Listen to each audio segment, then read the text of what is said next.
ভারত সরকারের অর্থ বাজেট নিয়ে বৃহস্পতিবার দুপুর 12টা নাগাদ উদয়পুর জেলা বিজেপি অটল ভবনে সাংবাদিক সম্মেলন করেন রাজ্যের পর্যটন মন্ত্রী সুশান্ত চৌধুরী।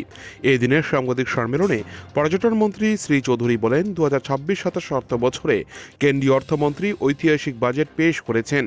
এই বাজেট 140 কোটি ভারতবাসীর আকাঙ্ক্ষার প্রতিফলন এবং সংস্কারের যাত্রাকে আরও শক্তিশালী করে বিকশিত ভারতের লক্ষ্যে একটি স্পষ্ট রূপরেখা তৈরি করবে।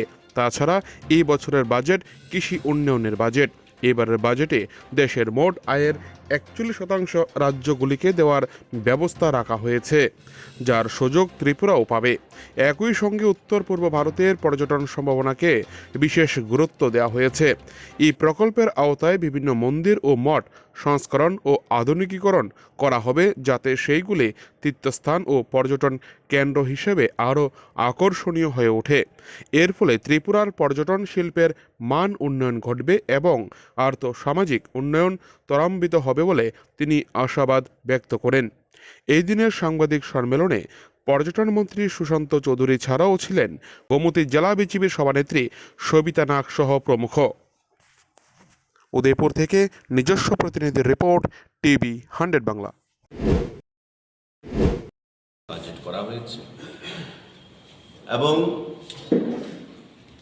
এই বাজেট হচ্ছে ভারতবর্ষের সাধারণ জনগণের বাজেট। গরিব, ধনী, মধ্যবিত্ত প্রতিটা সম্প্রদায়ের মানুষকে সামনে রেখে এই বাজেট পেশ করা হয়েছে। বাজেট প্রতিবারই আমরা জানি বছরে একবার পেশ করা হয়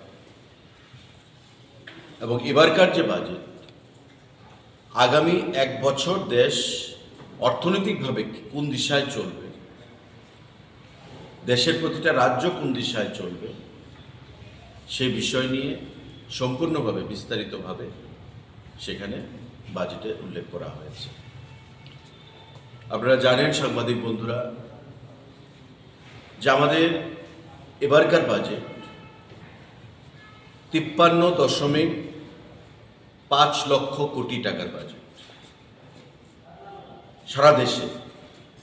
অর্থাৎ আগামী 1 বছরে দেশের সরকার মোদিজির নেতৃত্বে